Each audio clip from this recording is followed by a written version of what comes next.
You might have noticed it's a little windy, which is very typical for Patagonia.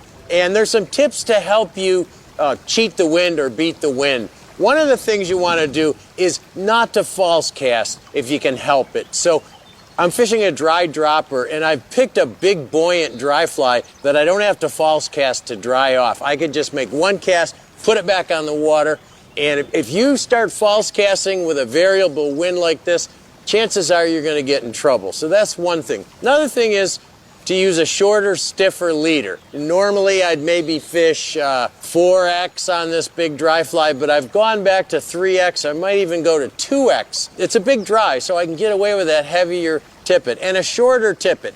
Here in this flat water, we don't have to worry about drag much, so I can use a shorter, heavier tippet and a big dry and get away with it.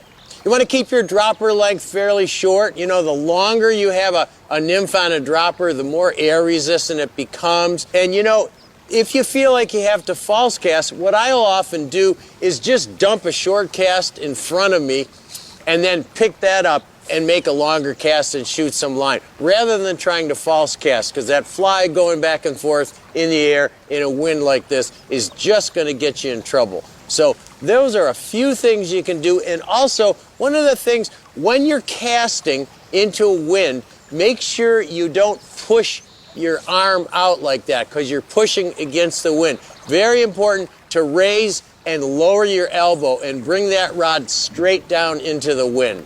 That's another thing that'll help you. So the best way to net a fish is to try, if you can, to get it upstream of you, and then lead the fish back and try to net it. Try to net it head first. Don't bonk them like I just did.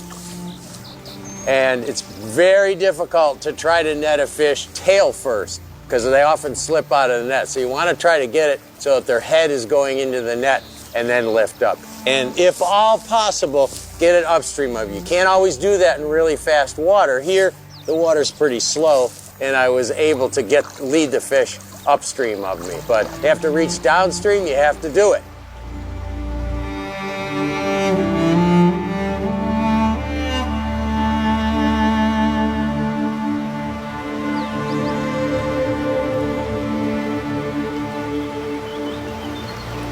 The caddis have started going off. Was that on the caddis too? No, they took the terrestrial on this one.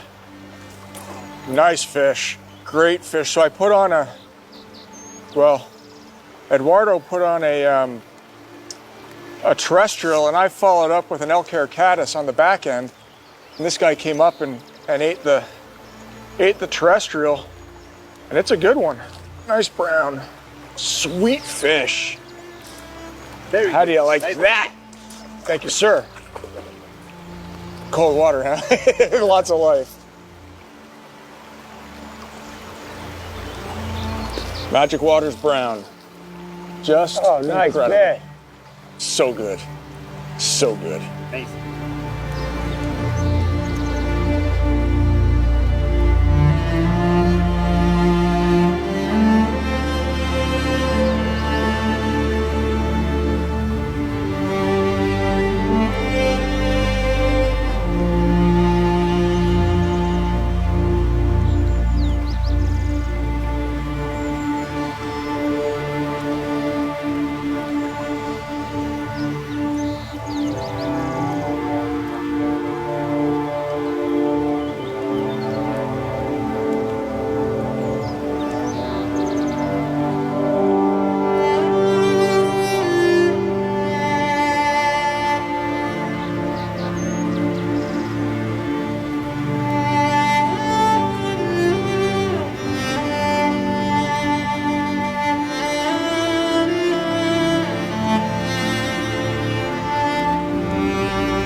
So that was really Luciano's fish, not mine, because I was throwing up into the glare, and for the first cast, I couldn't see my big dry fly. I had a nymph hung under it, and Luciano's on the bank going, nymph, nymph, nymph, and I said, oh, and set the hook, and there was that big rainbow.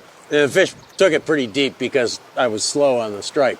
So we just left the fly in the fish. It's barbless. The fish will get it out in an hour or so. because it'll slip right out. So thank you, Luciano. Oh, awesome, Tom. Teamwork. Yeah, teamwork.